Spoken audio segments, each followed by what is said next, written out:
2 मकान भी सामने आए।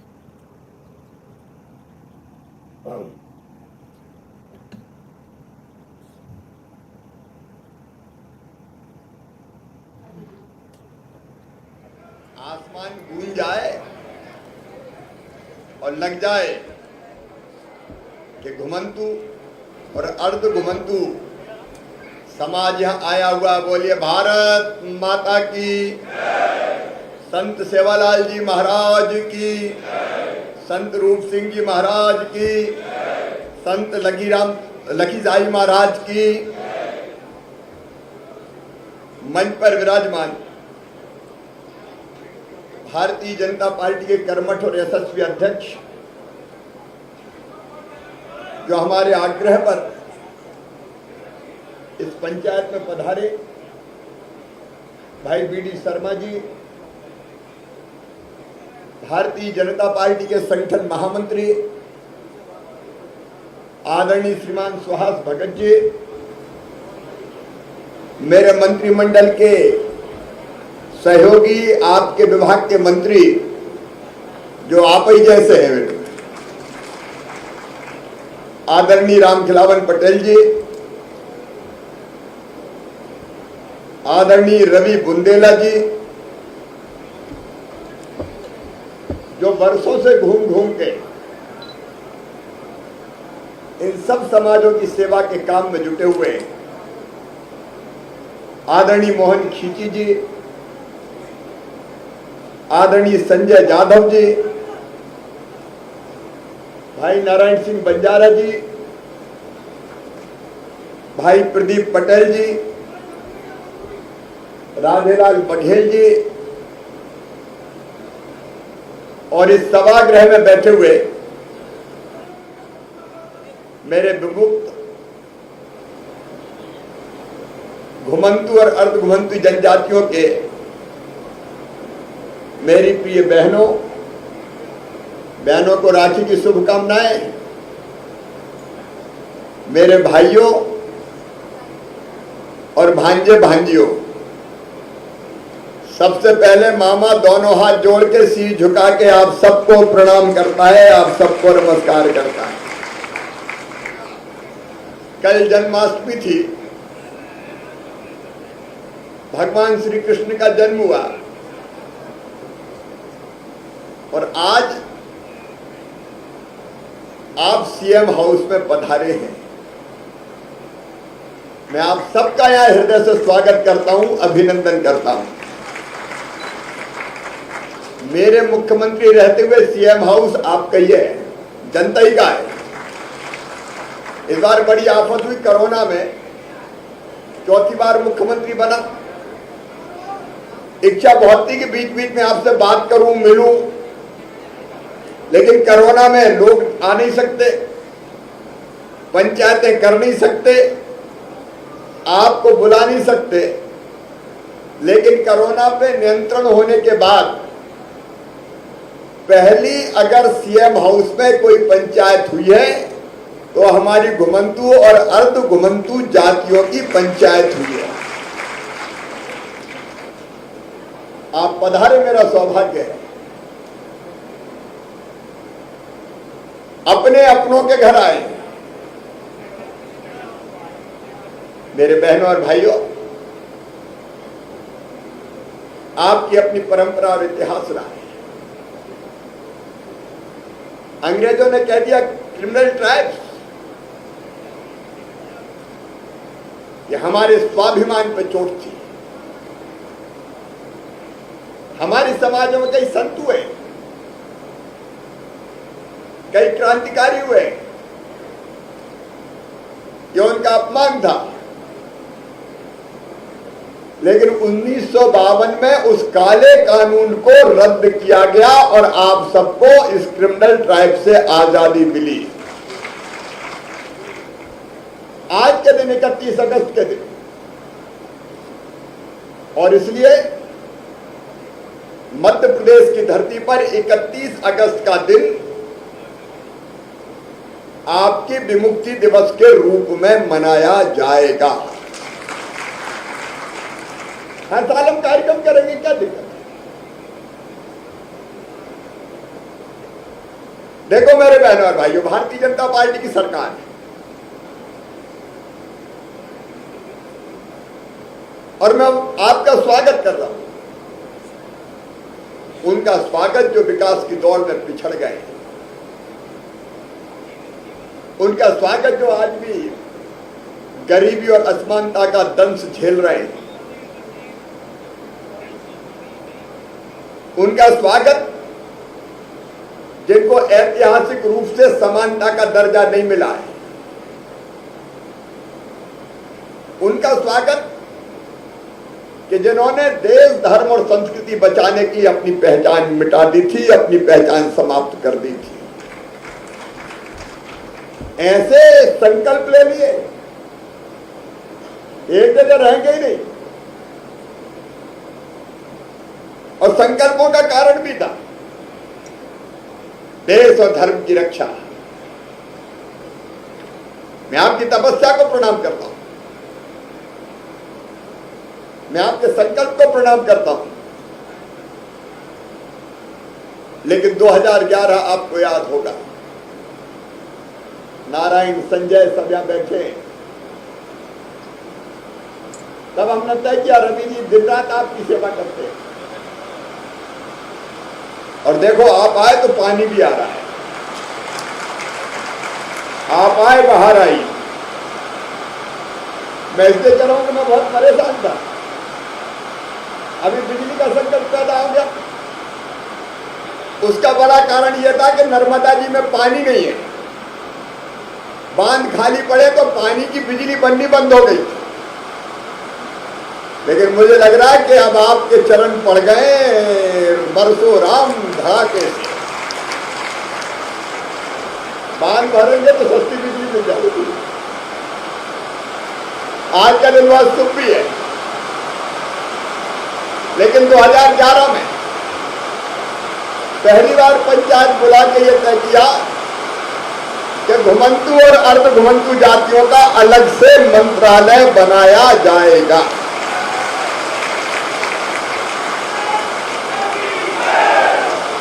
और आज राम खिलावन पटेल मंत्री है, और आज मैं फिर ये कह रहा हूं, ये विभाग मंत्रालय आधा अधूरा नहीं रहेगा। आपके संपूर्ण कल्याण के लिए पूरा मंत्रालय बनाया जाएगा। रवि बुंदेला जी कह रहे थे, अरे लगना मंत्रालय थोड़ी बनाएंगे, बनाएंगे तो पूरा बनाएंगे, कमी रहे तो पूरी कर देंगे। भाई राम खिलावन पटेल ने अब तक जो काम हुए वो आपको गिना रहे थे, मैं उन कामों को नहीं गिनाऊं, लेकिन आपने सलाह करके एक मांग पत्र यहां पर रखा, और इसलिए कोई फोकट में फालतू थोड़ी बुलाया आपको कि आओ और चले जाओ। अरे अपनी जिंदगी बदलने के लिए बुलाया है, जिंदगी बदलने के लिए। हमारा सशक्तिकरण होना चाहिए। हम भी इसी धरती के लाल हैं, भारत माता के बेटे बेटियां हैं। ये देश, आवाज नहीं आ रही क्या पीछे? ये माइक वाले देखो भाई, पीछे आवाज नहीं आ रही, अभी भी नहीं आ रही, अब आ रही है? जब पानी की ज्यादा आ रही कि मेरी ज्यादा आ रही? मैं कह रहा था आप इसी धरती के लाल हैं। ये देश आपका, ये धरती आपकी, ये जमीन आपकी, ये जंगल आपके, देश के सब नागरिकों के, और ये बराबरी का हक आपका अधिकार है, आपका अधिकार। और इसलिए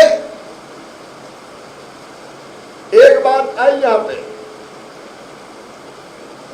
कि इस मंत्रालय का नाम अभी घुमक्कड़ अर्ध घुमक्कड़ है, तो मांग की कि इसके बजाय घुमंतु और अर्ध घुमंतु जनजाति कर दिया जाए।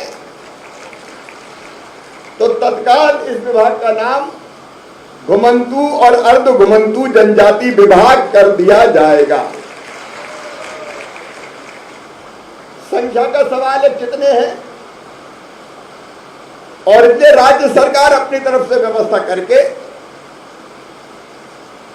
हम उसका भी आकलन कर लेंगे कि कौन समाज के कितने लोग हैं, क्योंकि हमें चाहिए सामाजिक सशक्तिकरण,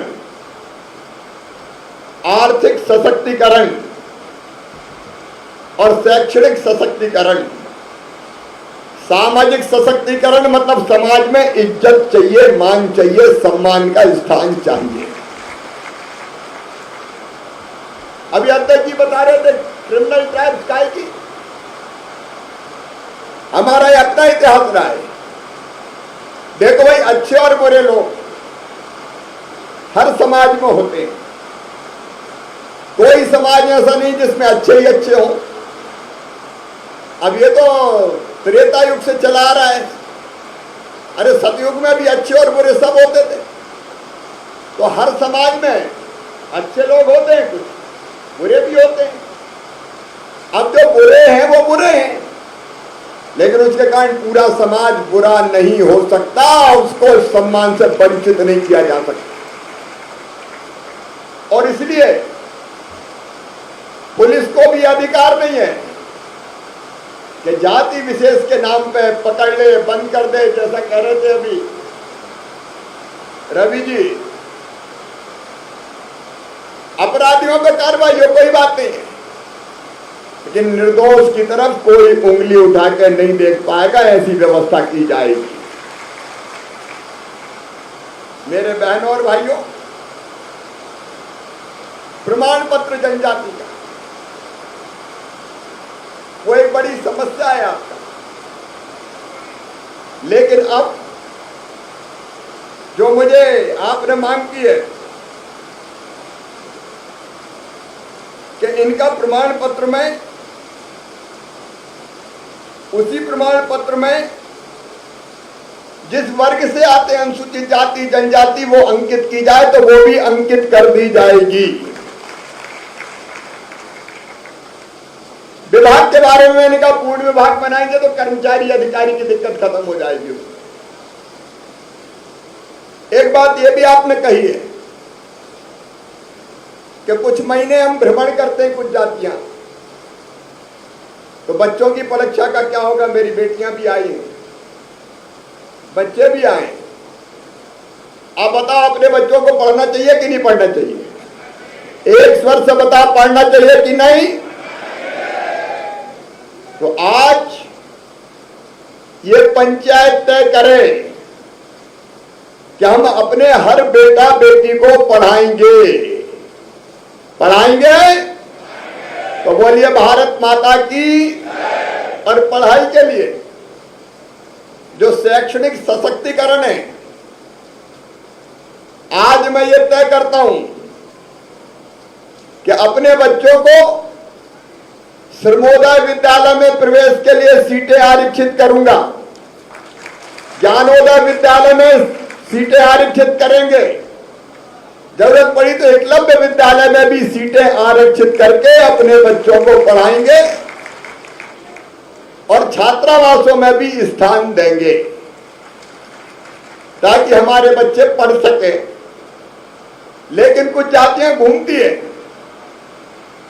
अपने काम धंधे के कारण, तो उन जातियों के जो बच्चे हैं जहां वो जाए उस समय एक स्कूल में एडमिशन है, लेकिन दूसरा स्कूल दूसरी जगह पहुंच गया तो वहां भी पढ़ाई की व्यवस्था कर दे, ये व्यवस्था भी कर दी जाएगी।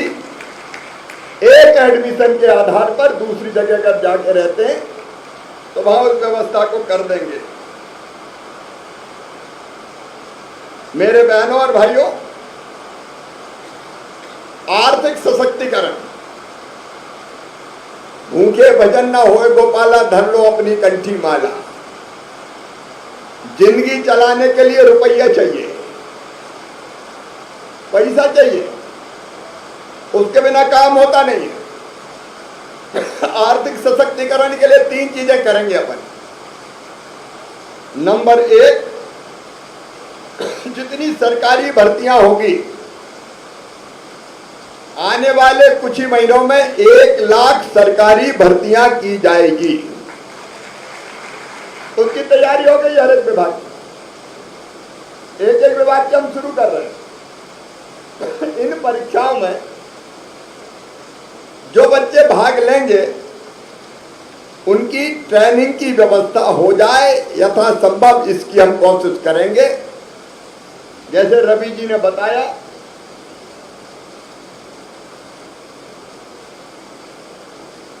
कि अगर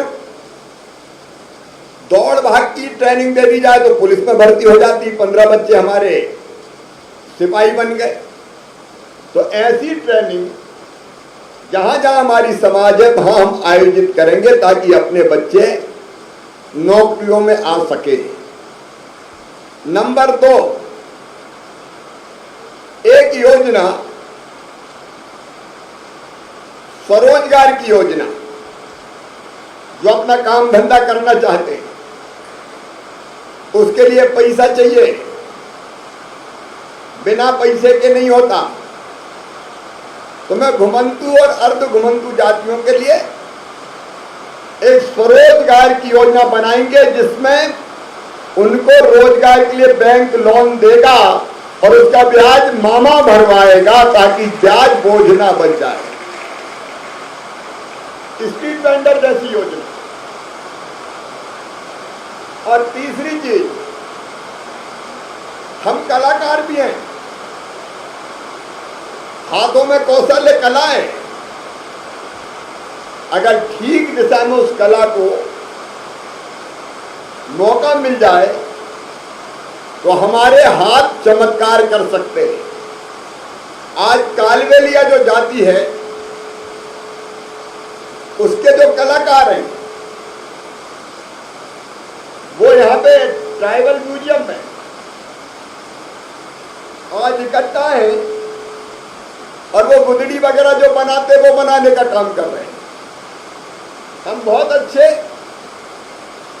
लोहे के सामान बना सकते हैं, अलग अलग चीजें बना सकते हैं। और इसलिए इस कला को, इस कौशल को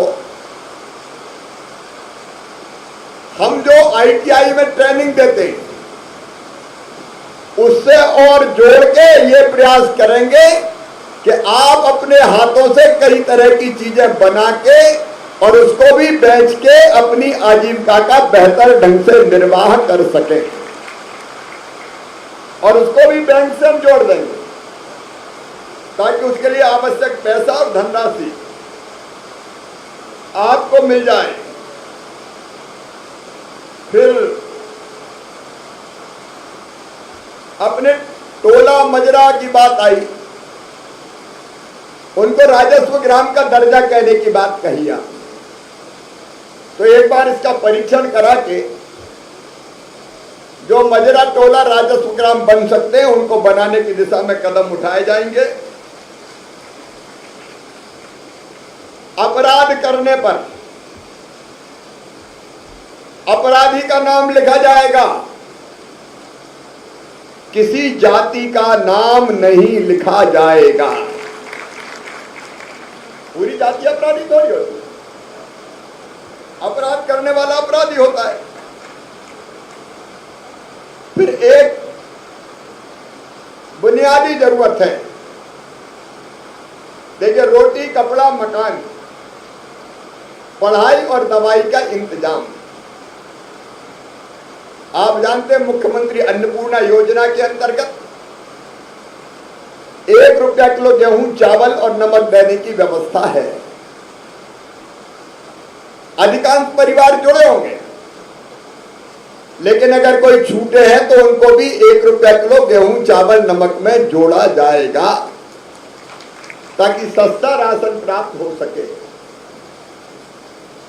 हमारे भाई और बहनों के लिए मकान के निर्माण की हम विशेष रूप से प्रधानमंत्री आवास योजना में, जिसमें केंद्र का प्रधानमंत्री जी का पैसा भी रहता है, राज्य सरकार भी कुछ पैसा लगाती है, उससे मकान बनाने का एक अभियान चलाएंगे ताकि सिर पर छत हो जाए। बड़ा भव्य बंगला ना बने लेकिन छोटा मकान तो बन जाए ताकि बच्चों के साथ चैन से रह सके। फिर समिति की मांग आई,